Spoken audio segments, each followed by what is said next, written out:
Welcome to the Feed Your Family Tonight podcast. Do you dread hearing the question, what's for dinner? Whether you spend your days keeping up with toddlers, running kids to after-school activities, or juggling a career and family, getting dinner on the table can be a struggle for us all. I'm Mariefiebach, a business owner, wife, and mom of 4.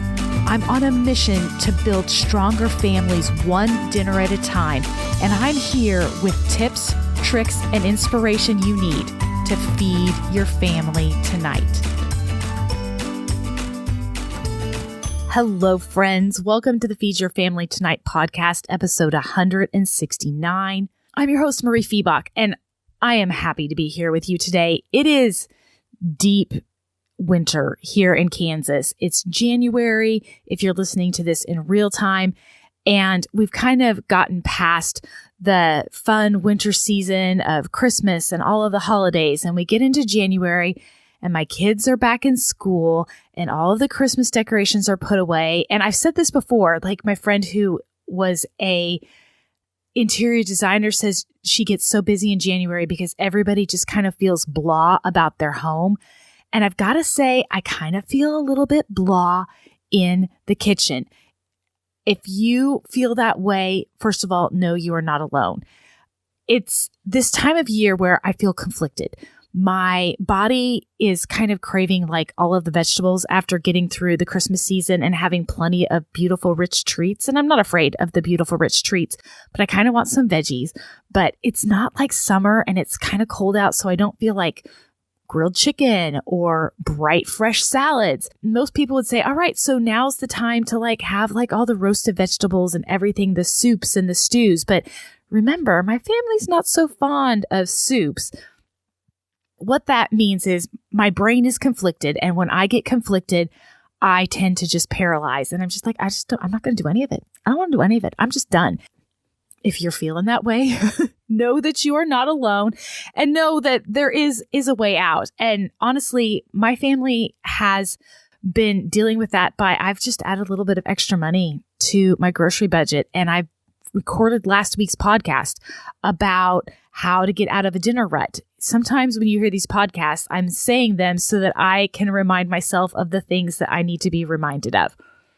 These January blahs are real. It feels like, okay, in September, the pumpkin spice latte comes out at Starbucks and everybody's ready for the sweatah weathah and all of the roast vegetables. And you see everything butternut squash and pumpkin and all of the soups and the stews and anything that's cooked in a Le Creuset Dutch oven, right? And that is all coming out in September.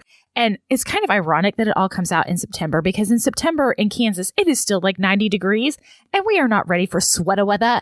And we certainly don't want to be having something roasting in the oven in our Le Creuset.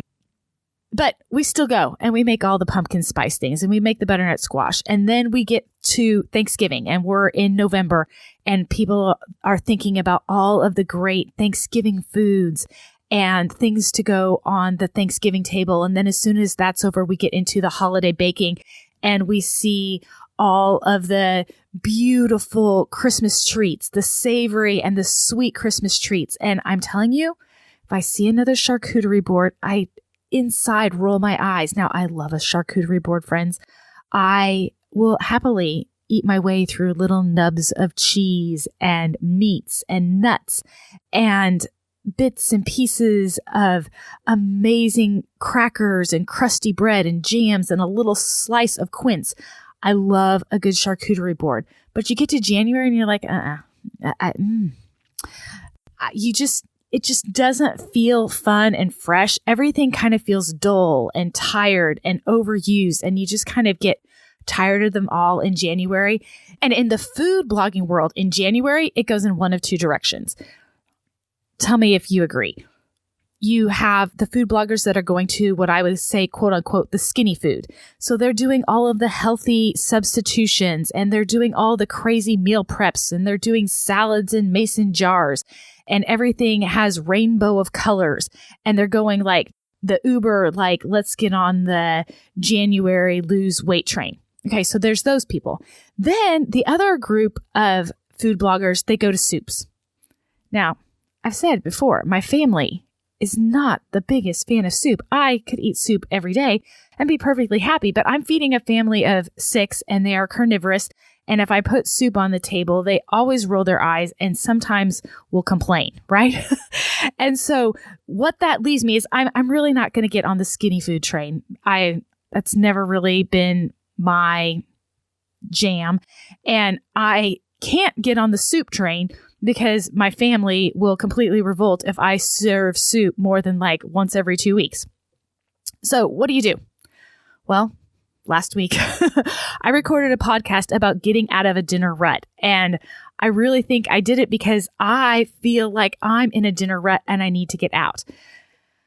I did add a little extra money to my food budget so that I can buy some convenience items. So I went to Trader Joe's and I had fun in the freezer food section and I bought some of my family's favorites. Is it more expensive than the things that I would usually make? Yes. Is it probably not quite as healthy as the thing I would usually make? Also, yes. Do I care right now? Not so much, because this is the season of January and, my kids are feeling a little bit blah too. And so when I say we're having Trader Joe's orange chicken for dinner, they kind of smile and they feel like they're getting a treat, and it kind of pulls them out of the little January blahs as well. So I'm happy to put that on the meal plan once a week. The other thing that I do is I go back to my Feed Your Family Tonight meal planning system and I go back to that recipe index and I start looking at the things that I haven't made in a long time. So last week I made lettuce wraps. We haven't had lettuce wraps in eons. I don't even know if I made them at all last year. The lettuce wraps that I make have ground turkey, so the turkey feels a little bit lighter than the beef. I use iceberg lettuce, which is something I don't usually buy, and so my kids think that like it's the biggest treat in the world to have iceberg lettuce.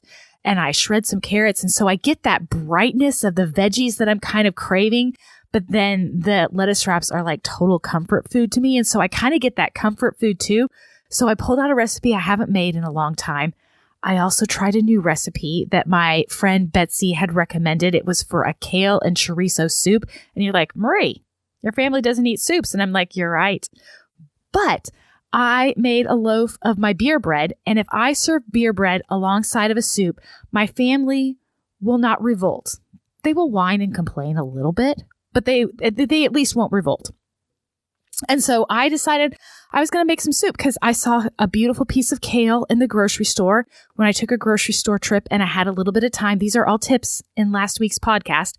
And the kale looked beautiful. And I happened to have some frozen chicken chorizo in my freezer. And I'm like, I'm going to try this kale and chorizo soup. And you know what happened? One person wouldn't eat it. One person loved it and would like me to make that recipe over and over again. I enjoyed the leftovers for my lunch for 3 or 4 days. And the ones that complained had a nice big slab of beer bread with butter and honey or jam. And they were all fed and it was fine. This week, I went back to a recipe that Kendra Adachi has on her website. It's Change Your Life Chicken. Kendra Adachi was on the podcast a long time ago. And this Change Your Life Chicken is one of her signature recipes. And it's basically a roasted sheet pan chicken dinner for bone-in chicken. And my family doesn't eat a lot of cooked veggies. And so I do it mainly with potatoes and sweet potatoes. And I throw in a few veggies that I like just for me. And I get my veggies and my family loves this dinner. They will not rave about it, but everybody will eat it without complaint. And you know what? Right now, when I am facing the January blahs, that is winning for me. If I can find some simple foods that my family will eat without complaint, that is what I need to be making right now. If you are feeling the January blahs, I have 3 tips for you. First of all, know that I am right there with you. The January blahs are real, and if you're feeling them, you are totally normal. The second thing is listen to last week's podcast about getting out of a dinner rut, and it's going to give you some great ideas for finding some new recipes, trying some new things, anything to kind of pull you out of those January blahs. And the third thing is if all else fails, break open a bag of chicken nuggets, friends, and relish in the fact that even if it's not the most perfectly healthy meal and it's certainly not homemade, if your family can eat that dinner without complaint, then you are winning as a mom. So I give you full permission to buy a bag of chicken nuggets and serve it for dinner and know that you are doing well and you are enough. And that the January blahs are real and you've got to do whatever it takes to kind of get through them with your family to help them and to help yourself. So today's podcast is a little bit shorter, friends, but I just want to encourage you that you are doing great. Take care.